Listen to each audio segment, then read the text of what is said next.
It is all about the new kid on the block, or being the new kids on the block, should I say. We have some new faces of the Asian sports industry here to talk about fresh ideas, new markets, and those markets with untapped potential.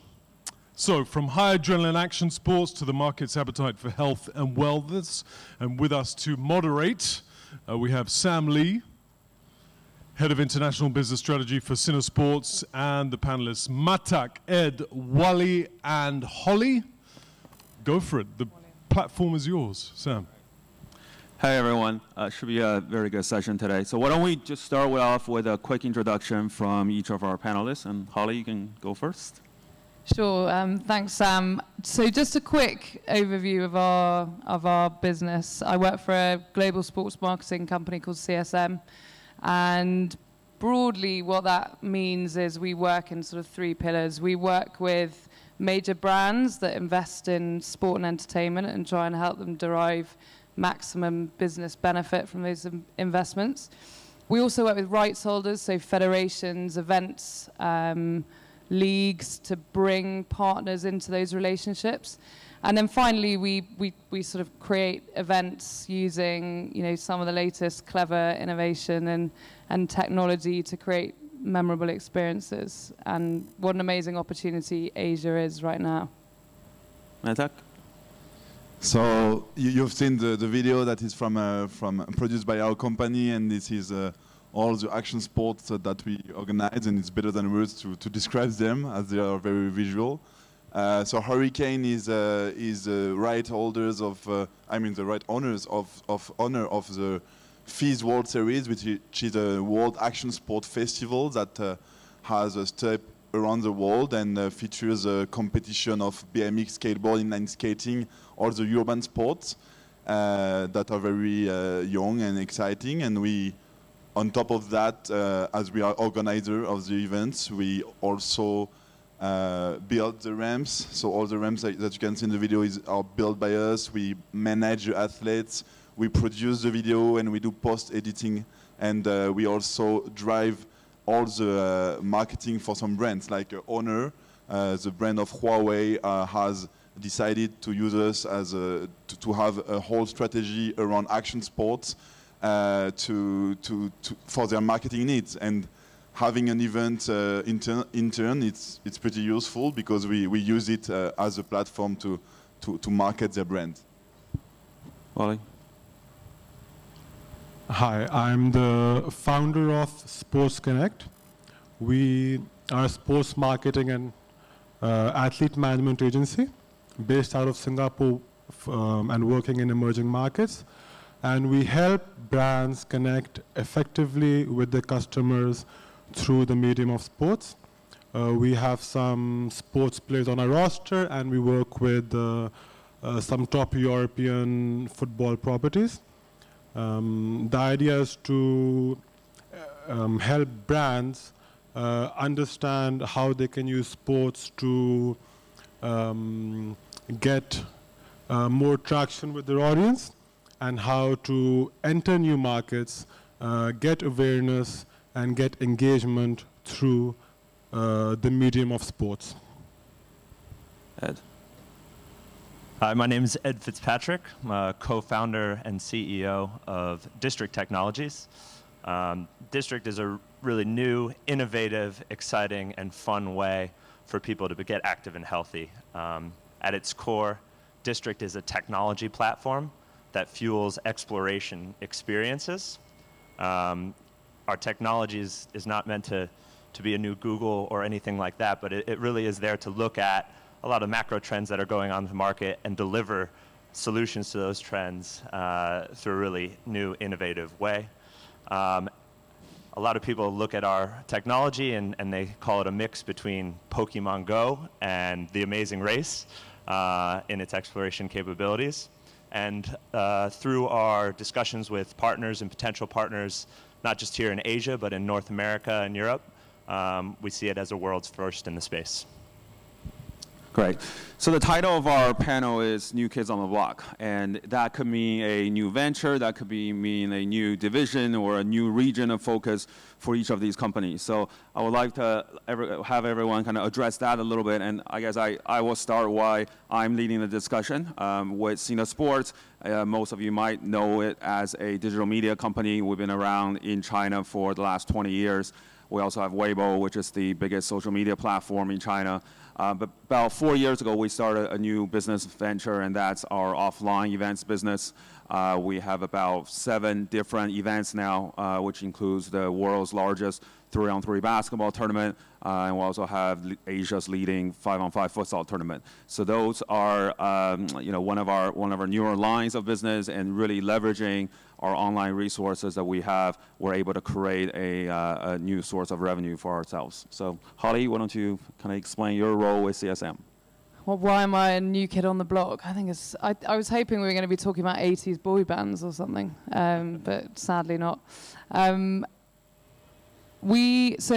guess from my own personal point of view, I've spent coming up to 10 years in Asia, a little bit of that time in the Middle East, but quite a defining period of my career, I would say. And I've recently come back to the region to run our operation across Asia. So I think from the point of view of being a new kid on the block, I'm certainly at the point where I am continuing to learn my trade into a new chapter. But actually, when I was thinking about new kids on the block this morning, not playing them, ultimately, the last 3 days we've talked about esports, we've talked about e-commerce, we've talked about technology, and frankly, I think whether you're a new kid on the block or you're, Dr. Dre or Drake or whatever, we're all learning, and we're all, desperately trying to stay relevant. So I am too. So yeah, here at this conference we talk a lot about basketball, football, which I really love. And for me, action sports is it's not at all a new kid on the block, because I'm fan for forever, and our company is 20 years old. But the reason why we are happy to share this panel is that if we consider that the block is the Olympic Games, as the Olympic Games gather all the sports that are very mainstream. We know that surf, skateboarding, and BMX are entering Tokyo 2020, which is awesome for us, and we are part of the story. Organize the World Cup of BMX, so our event will be qualifier.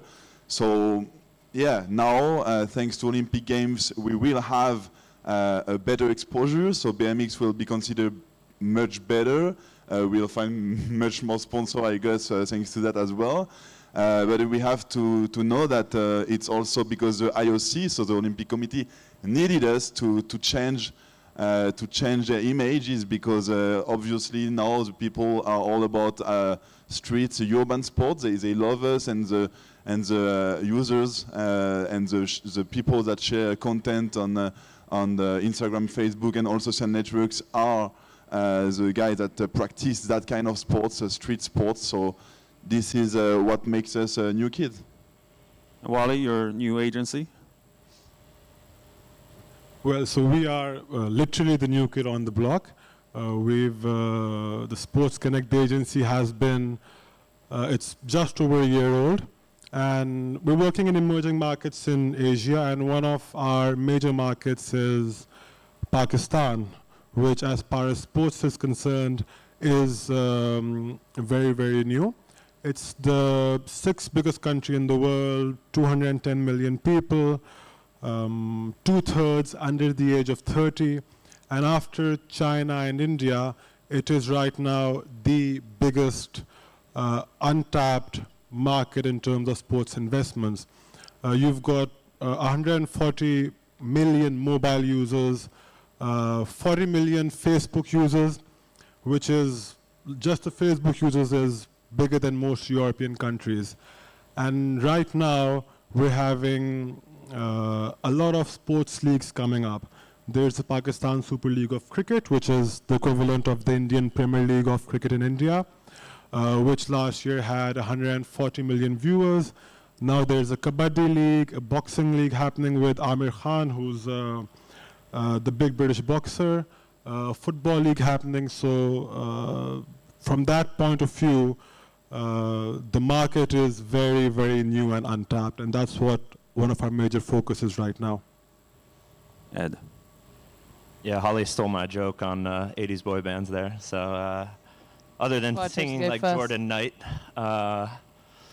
yeah, we've been around for 2 years. I think that makes us quite new. The business started as an event concept and was launched in Singapore and Hong Kong with 3,000 and 4,000 people attending as a mass participation event. But quickly we found out that technology, there was an appetite to use it on an anytime use basis.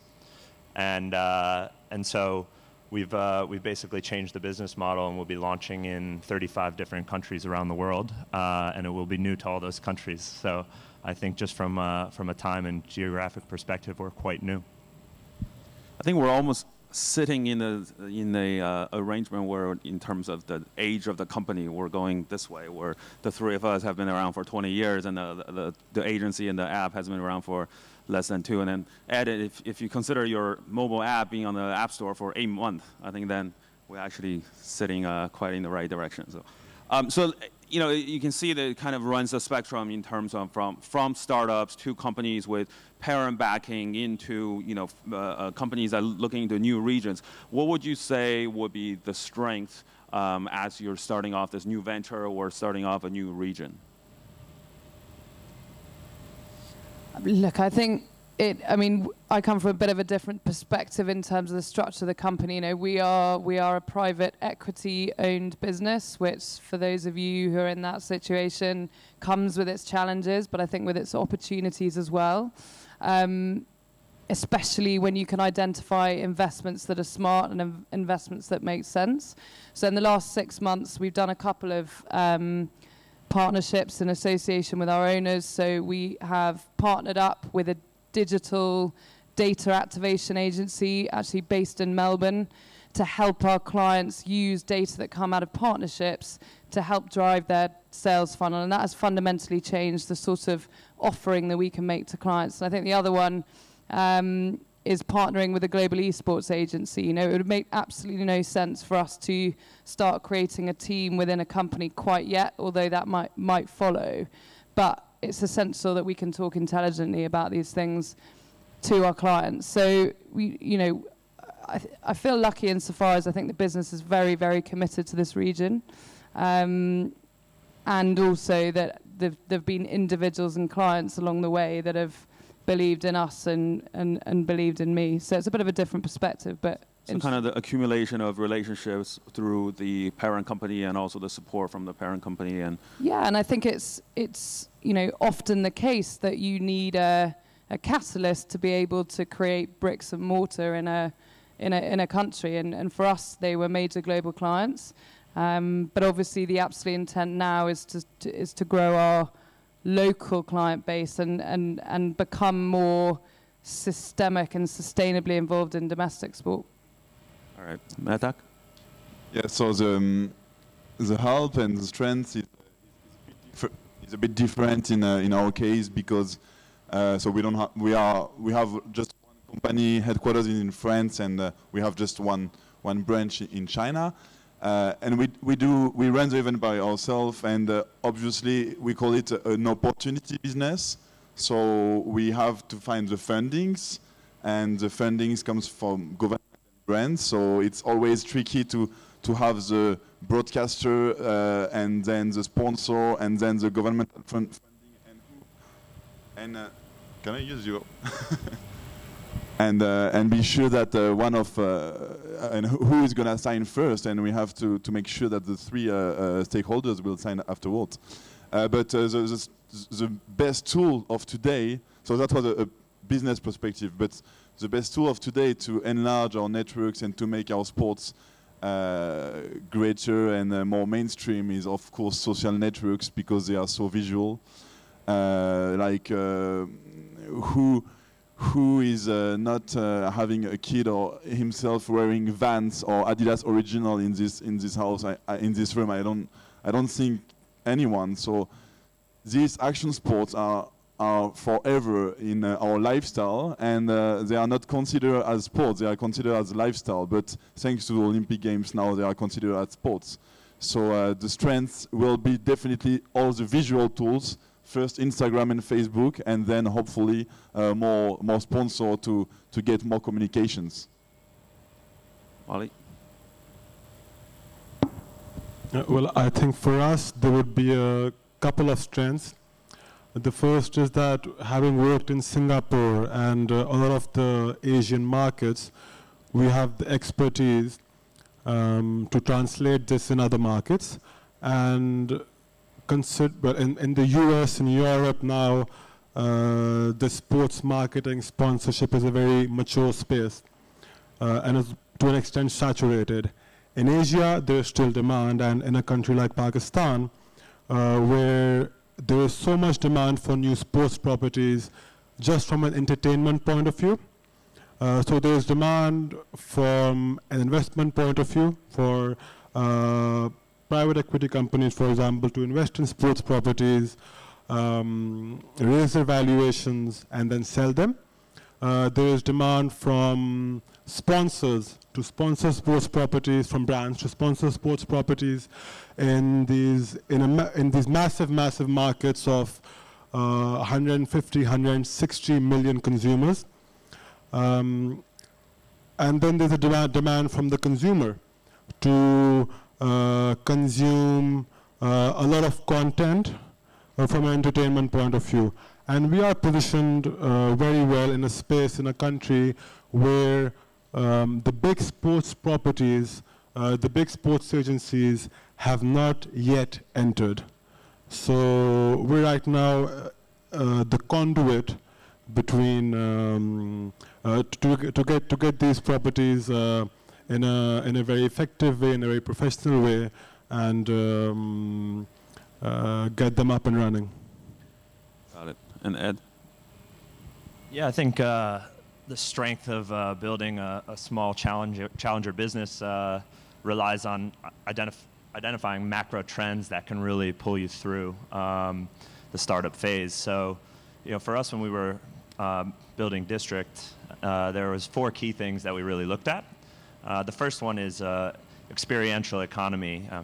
The trend of people going out and looking for experiences rather than material items. The macro trend of discovery and exploration, travel, wanderlust, documentation of what you find out there. The trend of being healthy, health and fitness, activity, looking good, a bit of vanity in there. And then combining that with technology, which gives you the ability to transform and scale quickly. Combining those 4 things, I think, are the reasons that we're pushing forward as quickly as we are. So I think the common theme here is kind of looking for the right opportunities and finding them and really capitalizing on them and bringing strength to that, right? So in Holly's case, it's about having the brands who are looking to do more global types of sponsorships and looking especially in this region. And in MatTac, and in our case, actually, it's about a sport that is growing, that it has been action sports and 3-on-3 getting into the Olympics and having that opportunity to grow those sports. And Wally's case, of course, with Pakistan being such a new and undeveloped market, and Ed's case, I think that the apps, really having the right trends and focusing on those trends and then capitalizing on those trends and really being kind of the only app that's able to capitalize on all of those trends together. This is probably targeting more towards MatTac and Ed, but everybody else can feel free to chime in. What do you think is the best way in terms of user acquisition or fan acquisition?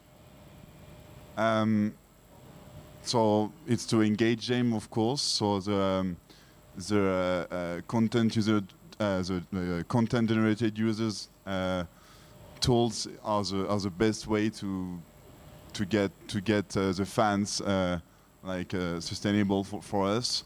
We just launched a campaign called #21seconds. So anyone, you are not a rider, you're not professional, but you just want to show the tricks of skateboarding that you are able to do.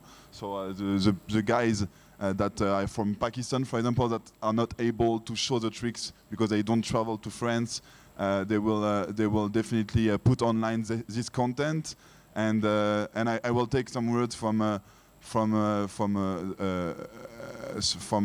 marketing director of Huawei, who's Eva Wimmers. She always say that social networks help us to democratize the events, because we have events offline, but thanks to social networks and thanks to all of that tools, they are democratized, and this engagement is really hard, because always we say, oh, you have to get some like and some comments, but sometimes the brands that are sponsoring us, it's not enough for them. They say, oh yeah, like, but what? They like your content, they don't like my brand. So we have to find a solution always to talk one-to-one to the different users, and making them being engaged and concerned is a deal. Yeah, Holly, from the brand perspective.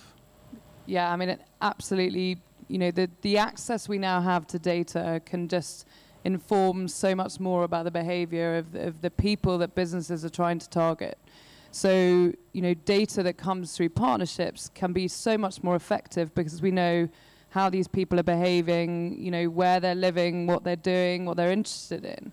And it allows us to retarget content in a way that's much more effective. But, you know, I was listening to the NBA earlier, and, you know, they've obviously been kind of world leading in using broadcast and allowing fans to be part of that conversation. You know, Adidas have done similar things. They're actually using feedback to help inform, you know, technology and advances around their apparel. And I think we're sort of getting to the point where if you think about the FIFA World Cup, people love watching, they still love watching the game. They still will watch highlights, but they sort of want to mash it up and do it in their own way, you know, recreate a trick shot or create a meme. And I think it's maybe scary for broadcasters, but we're sort of going down a route where at some point we have to commercialize the creativity and find out how the right people are going to get paid for it.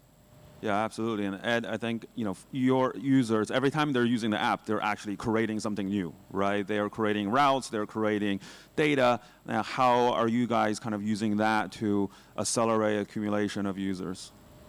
Yeah, absolutely. I mean, it's our #1 priority. And, you know, just to what was being said up here, you know, making sure your content and your experience is right is crucial. And making sure that you've got all the systems in place to understand data and all the feedback that's coming in. But I don't think there's a one set formula to go out there and do this. You know, we're constantly trying and testing things in order to figure out what works. So obviously digital marketing is crucial. You know, the ability to reach people where you aren't physically, and trying different ways to do that, seeing if you can gain traction quickly in a low-cost way. We're doing things around grassroots programs with local run clubs, local fitness clubs in cities all around the world in order to get people on it, using it, and distributing it to their own users of whatever product or experience they have. Looking at brands and other partners that we can tap into their databases on and give their users a good experience with our app. We've got launch events, which is a negative cost acquisition model for us, where we can go out and actually get people doing the experience all together as a group. But, you know, coming down to it, our key focus moving forward in the second iteration of our Anytime Use app is the ability to create user-generated content. People can go in, they can design their own exploration experiences, and they can share that with others. They can be proud of it, they can distribute it, and I think as people start to do that, it just builds itself, and you have people and your users who are actually out there growing for you. So it's all sorts of things that we've got to be out there doing. And looking to the future a little bit, and just making some predictions, what do you guys see as kind of the game changer or the key innovations that could disrupt the market in the future? I know we kind of talked a little bit earlier about WHO and the fact that health is going to be a major factor moving forward with the number of inactive folks in the world and how we can change that. So, Ollie. Yeah, I mean, my personal view would be that innovation will be based on the sort of insights that we're seeing. And, you know, Ed talked about some of them earlier. You know, you look at 68 odd million people in China wearing wearables, and I hate that word, but, you know, but there is no evidence to show that by seeing more of this data, actually we're getting any healthier. And I think at some point that will need to change.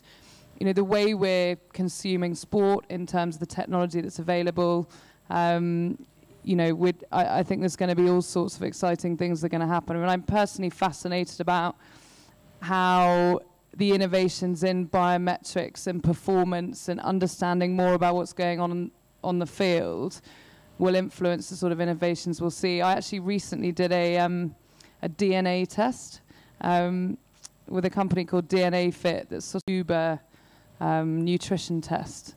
And the good news was that the results came back and I can still eat cheese, and that's okay. But you know, we're getting so much more information on you know, on personal performance, and I think that's obviously going to come through to broadcast and obviously some clever businesses and for brands to be able to tap into that and be part of the conversation, challenges, you know, doing it in a credible way.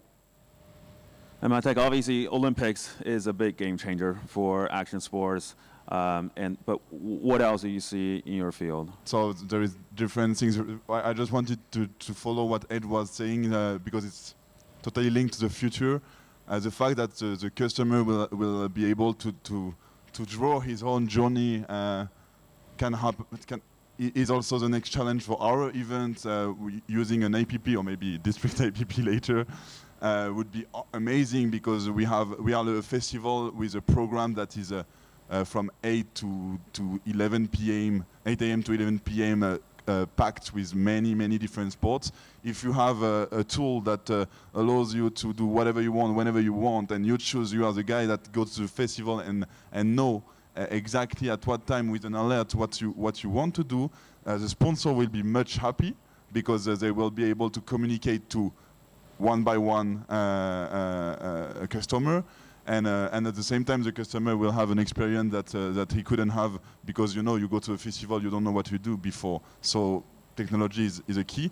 And now to talk about Olympic Games, of course, is good for the riders themselves first, because they will try to represent their country. You know, we have individual sports, so you have a million followers on your social networks because you are the best rider of skateboard. But tomorrow you will be also representing your country, and this is something that the sportsmen, they love, and they have even more emotion. And yeah, last thing would be a technology such as using the camera, like Intel was developing that. You know, you can't when you do a 1080 with a inline skating, it's really hard to see. It makes actually your head spin, because you see the rider, but you have no idea what it is. But thanks to the technology, you will be able to say, oh my God, he just made three turn with a grab. Oh, that's why the judge gave that point, even if you preferred the other one. So everybody will be able to understand action sports when it was impossible before, because you don't know what is a tie rip, you don't know what is a bar spin. So now you will be able to compare two riders, which is much more complicated than saying, oh, Cristiano Ronaldo made a goal, and it was an acrobatic gesture, but it's same as a penalty, you know. Yeah, I think that definitely resonates with us, where, you know, when you do have the Olympics kind of shining the light on your sport, then it's really important to kind of capture that and to be able to you know, capitalize and help grow the sport to be bigger. So yeah, and just we have to say that in the Winter Olympic Games, snowboard and ski freestyle are there for a longer time. So, and just to show, number talks volume, because after downhill skiing, snowboard halfpipe is the second most watched games at the Olympic Games. So IOC had to make that change also in the Summer Games. And Wally, what do you see in the Pakistan market? Well, picking up from something Matek said earlier, that there's a kid somewhere in Pakistan who doesn't have access to go to France, but he's uploading his video on YouTube of doing some skills. Similarly, now there are, because for me it's connectivity in emerging markets where, because now there is such high 3G and 4G access, everybody has access to all these sports, and they can also upload their own content. So there are videos of kids doing football tricks from small villages. They have a mobile phone to upload these videos, to see the tricks, learn them, and upload their own videos online. And they're getting picked up by football clubs. So it's just the connectivity. I was talking to one of the esports guys earlier. There was a 16-year-old Pakistani kid who won a Dota, World of Warcraft championship in Japan a couple of years ago, $1.6 million. When I was growing up, we used to bunk school and go play Dota all the time, but you just didn't have the connectivity to actually be playing online with people from all over the world. That's happening right now, and the world is getting flat in terms of opportunities. And the Pakistan Super League, as I mentioned before, 140 million viewers, 80% of the viewership was on mobile. People are watching on the go. So this is really something that is changing the market and giving brands more access and giving the customer also more access and connecting them better. Ed? Yeah, what everyone else said. But also, yeah, I think to our business in particular, blending the world, the physical world with the virtual world is key. Using our augmented reality and geolocation systems allows people who are more physically active to get in touch with their technology side. People who are more technology based or more into the gamification side of things, getting them healthy and active. And I just see companies that are able to create experiences that are blending these two things in a non-traditional way, making it super interactive so that, as Holly said, it's not just feeding them one piece of content, but all different aspects of what they like in one, I think are the ways that you're innovating. And if you can use data, if you can use customer feedback to continue to listen, and you have the ability to transform quickly with technology, I think that, that's how you innovate, and that's how you'll win in the space. Now, continuing with the future, I would love to ask what you guys see your business in 3 years, and how would you define success in 3 years? Now, yesterday I was asked this question in the mass participation panel, and my answer for our offline events was just get bigger. So I challenge you to be even more vague than that. But I mean, I think ultimately, for all businesses, you're trying to grow, you're trying to generate additional revenue and growth and users and all that. But I would love to hear kind of how you would define success in 3 years.